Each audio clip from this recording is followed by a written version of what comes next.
Hey there, everyone. This is just a little chat that I thought I'd have with my subscribers, something interesting. And now you guys have obviously seen the tragic death of the footballer DIOGO Jota, who was killed in a car accident. He was driving from his hometown in Portugal. The accident happened at Zamora in Spain. He was on his way to Santander in Spain with his brother, where he's going to catch a ferry back to Plymouth for the pre-season training for Liverpool. He'd apparently had a lung operation and was advised not to fly, which was why he was taking road and then a sea trip to get back to the UK. So I found it quite interesting that David Icke commented on his Twitter saying, oh, well, how can there be a loving God when this sort of thing happens? And he's got a picture of DIOGO Jota with his family at his recent marriage. You know, he's got 3 young children, married 2 weeks ago. And I just thought it was a bit odd that David Icke would take that stance, because in the entirety of his shows over decades, he's always been saying that we are eternal, indestructible consciousness. We are all that ever was and ever will be, having a very brief human experience, which is almost insignificant in the totality of what we are.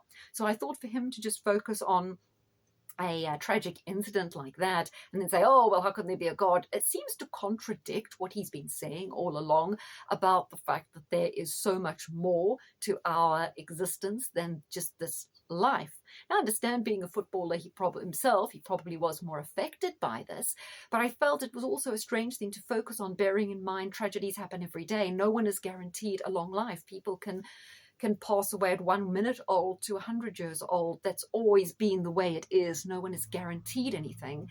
And in the grand scheme of things, this family his wife and children will be looked after very, very well, because he was very rich. So there are so many people who have far more tragic circumstances where the kids would be left destitute.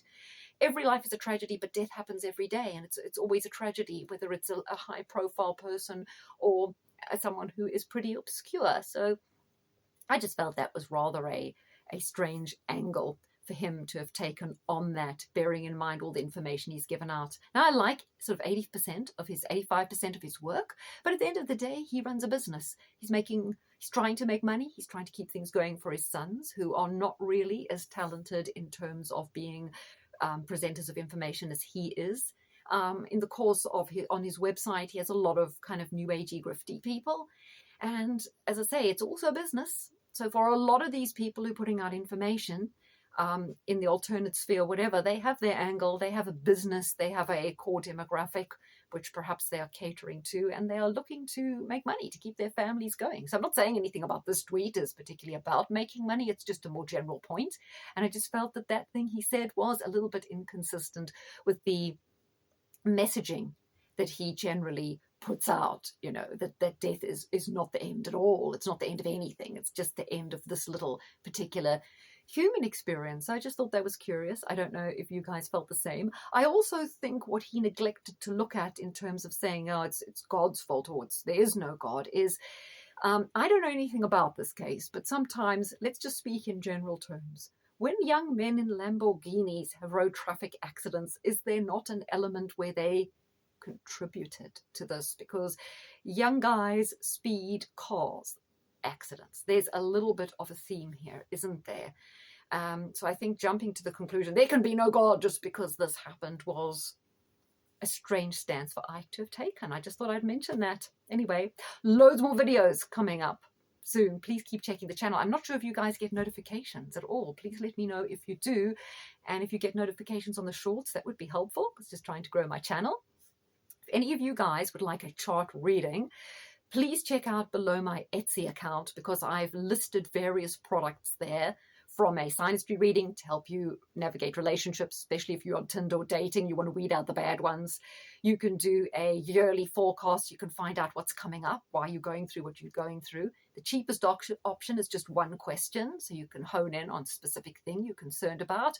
Or you can have an intensive 40-minute video reading that I'll do for you or for a friend of yours. It's a great birthday present, and you'll have that to keep.